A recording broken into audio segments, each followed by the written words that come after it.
सबसे ऊंची प्रेम सगाई।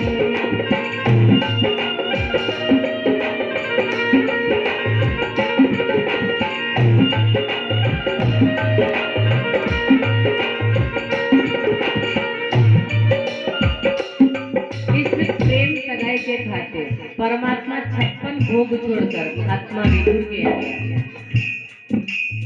दुर्योधन के मेवा जागे, दुर्योधन के मेवा जागे, सागर विदुर कर गाई।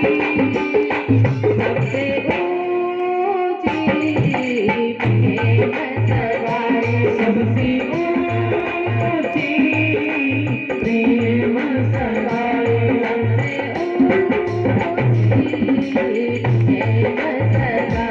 सबसे ऊंची प्रेम सगाई।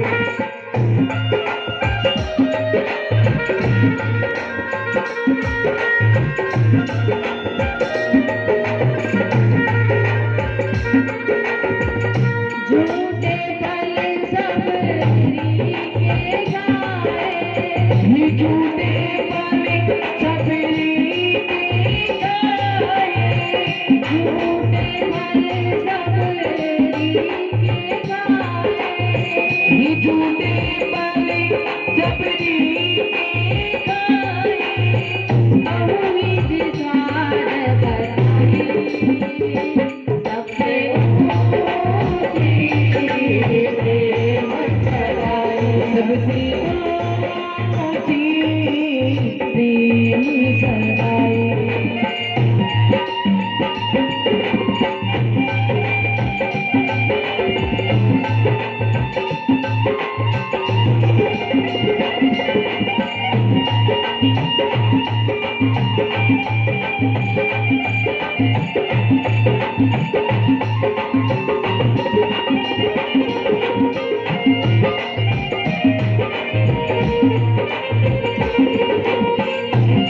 इस प्रेम के खातिर परमात्मा एक दिन नायिका रूप धारण करके नृत्य की सेवा करते हैं। प्रेम के वश नृप सेवा कीने, प्रेम के नित्य सेवा कीने, आप बने हरि नाई। सबसे ऊंची प्रेम सगाई। सबसे ऊंची प्रेम सगाई।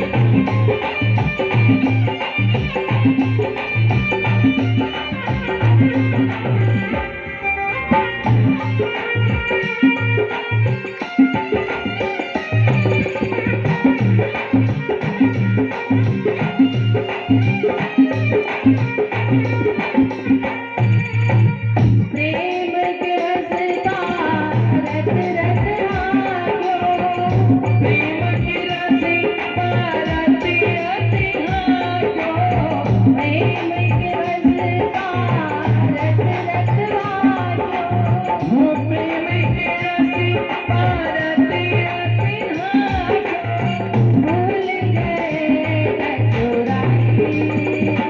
सबसे ऊंची प्रेम सगाई। सबसे ऊंची प्रेम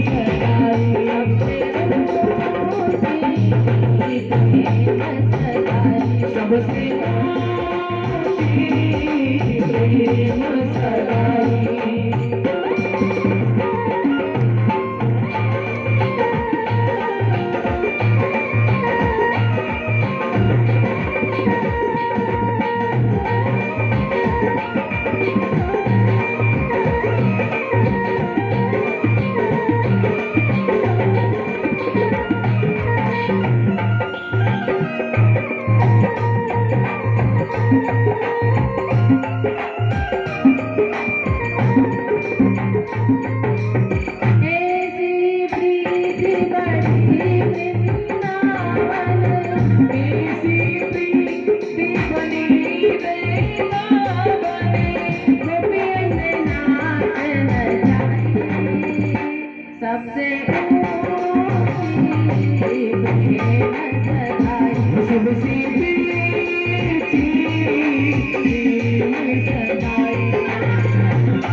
बोलिए बाल कृष्ण गोपाल की जय हो।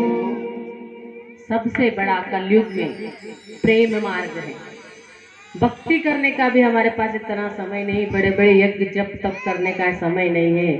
तो परमात्मा ने कलयुग की प्राणियों के ऊपर बहुत बड़ी दया करी, सबसे बड़ा डिस्काउंट हमको दिया, सबसे बड़ी छूट हमको दी कि मात्र यदि हम सब आपस में प्रेम से रहने लग जाएंगे, प्रेम से उस परमात्मा का भजन करेंगे, कितने परमात्मा हमारा उद्धार करें। कल हमने श्री कृष्ण भगवान की छोटी छोटी बाल लीलाओं का वर्णन किया। आज हम युवा अवस्था में आ चुके ठाकुर जी। कल रुक्मणी विवाह हुआ था। एक छोटा सा प्रसंग कल का। हमारे शरीर में जितने भी अंग होते हैं, सबसे महत्वपूर्ण अंग कौन सा होता है? एक आंख नहीं होगी तो काम चल जाएगा, कान से नहीं सुनाई देगा फिर भी काम चल जाएगा, पर कौन सी चीज नहीं होगी जिसके बिना आप नहीं रह पाएंगे? छोटी छोटी बेटियों से मेरा निवेदन है, आज याद रखना भगवान कितनी रानियों से विवाह करते हैं। क्या आप पढ़े लिखे विज्ञान पढ़ते हैं, क्या चीज नहीं होगी जिसके बिना हम नहीं रह सकते? नहीं सुनाई देगा फिर भी आप जी लोगे, दांत नहीं होगे तो दलिया खाकर अपना जीवन यापन कर लेंगे, आंख से नहीं दिखेगा फिर भी चल जाएगा। एक छोटी सी बालिका थी अमेरिका में, जिसको न तो सुनाई देता था, न दिखाई देता था, न मुंह से बोल पाती थी, फिर भी उसने पूरी यूनिवर्सिटी में प्रथम स्थान प्राप्त किया था। मतलब जिसके न तो आंखें थी, न कान था, न जिह्वा थी, उसके बोल नहीं पाती थी, फिर भी वो प्रथम स्थान आई। क्योंकि हमारी यदि एक इंद्रिय काम नहीं करती, बाकी सब इंद्रियां बहुत काम करती है। उस लड़की का नाम था हेलन केलर। एक लेसन आता है 10वीं में या 9वीं में, ऐसा कुछ। तो उसको देखना, उस बच्ची को उसकी माँ ने फेंक दिया था रोड़ी में, कचरे में। तो उधर से एक अध्यापिका निकली तो उसने उसको उठाया था, उसका लालन पालन किया। क्योंकि वो डेफ डम एंड ब्लाइंड तीनों नहीं थे, उसके बहरी भी थी, गूंगी भी थी और सुनाई भी नहीं देता था उसको। तो उस बालिका को उस अध्यापिका ने पाला और इस तरह से उसको समझाया, उसका नल के नीचे हाथ लगे, उसको उसके हाथों पर लिखा जल है ये, इस प्रकार से उसको समझाया। तो उसकी बुद्धि इतनी अधिक तीव्र हो गई कि उसने पूरी यूनिवर्सिटी में प्रथम स्थान प्राप्त किया। तो भगवान ने तो हमको सब कुछ दे रखा, करोड़ों को अरबों का शरीर हमको दिया, तो क्या चीज नहीं होगी जिसके बिना हम नहीं चल सकते?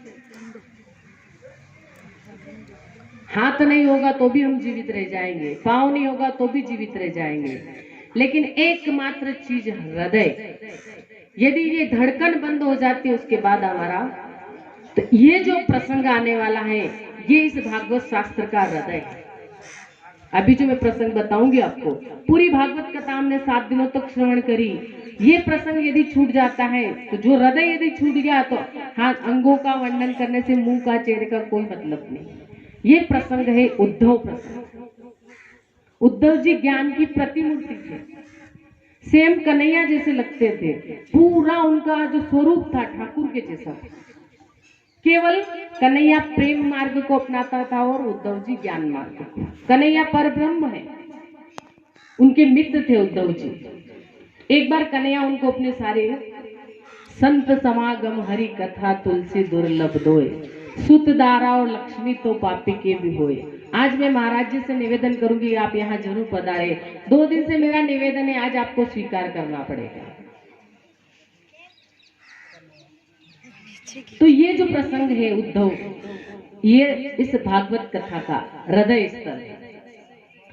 अब उद्धव जी कहते हैं, कन्हैया कहता है कि मुझे गोकुल की बहुत याद आ रही, माँ यशोदा की याद आ रही, गोपियों की याद आ रही।